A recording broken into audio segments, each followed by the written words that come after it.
आज हर क्षेत्र में, हर मोर्चे पर भारत की बेटियां इतना शानदार काम कर रही हैं।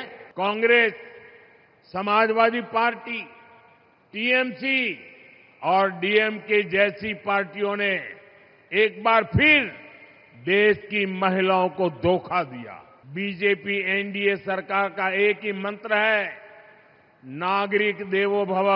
आज हर क्षेत्र में, हर मोर्चे पर भारत की बेटियां इतना शानदार काम कर रही हैं, तो स्वाभाविक है नीति निर्माण, राष्ट्र के भविष्य से जुड़े फैसलों में भी बहनों बेटियों की भूमिका और बढ़नी ही चाहिए। देश को आज इसकी बहुत जरूरत है। इसके लिए भी ईमानदारी से काम किया जा रहा है। देश की नई संसद बनाने के पीछे भी बहनों की भागीदारी का विचार एक बड़ा कारण था। नई संसद बनी तो पहला काम हमने महिलाओं को 33% आरक्षण देने का ही किया।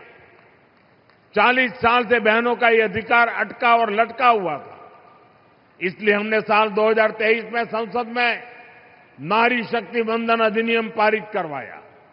साथियों, कानून बनने के बाद उसे लागू किया जाना जरूरी होता है। अब ये जरूरी है ये कानून जल्द से जल्द लागू हो। इसलिए पिछले दिनों संसद में इसको लेकर चर्चा रखी गई थी।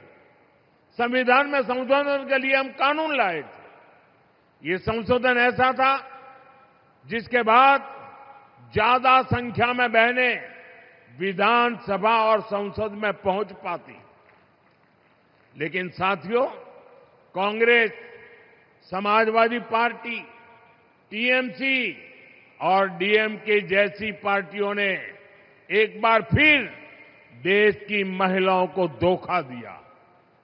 ऐसे दलों ने 40 साल से महिला आरक्षण पर ब्रेक लगाया हुआ था। अब समाजवादी पार्टी ने फिर से इसे लाल झंडी दिखा दी है। साथियों, असली बात यह है कि ये सारे परिवारवादी और तुष्टीकरण में डूबे दल नारी शक्ति से डरे हुए हैं। आप सभी से डरे हुए हैं। ये परिवारवादी दल देश की उन बेटियों को विधानसभा और संसद नहीं आने देना चाहते, जो कॉलेज कैंपस से लेकर पंचायतों, स्थानीय निकायों तक हर जगह अपने दम पर नेतृत्व दे रही है। ये जानते हैं कि अगर धरातल पर काम करने वाली बेटियां ऊपर आ गई तो इनका नियंत्रण खत्म हो जाएगा, इनकी सत्ता पर सवाल खड़े हो जाएंगे। इसलिए ही जो परिवारवादी दल है, ये संसद में हुए विरोध में सबसे आगे रहे हैं। साथियों, मुझे संतोष है कि देश की बहनें, बेटियां इनकी इस कुटिल मंशा को पहचान गई है। आप देख रहे हैं, असम, केरलम, पुडुचेरी, बंगाल और तमिलनाडु में बहनों ने रिकॉर्ड मतदान किया है।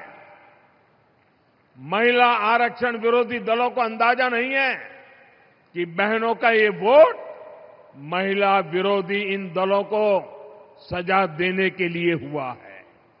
साथियों, बीजेपी एनडीए सरकार का एक ही मंत्र है, नागरिक देवो भव। देश के नागरिकों की पढ़ाई, कमाई, दवाई, सिंचाई और सुनवाई, ये हमारी प्राथमिकता है। इसी भाव के साथ आज यहां काशी के विकास को भी विस्तार दिया गया है।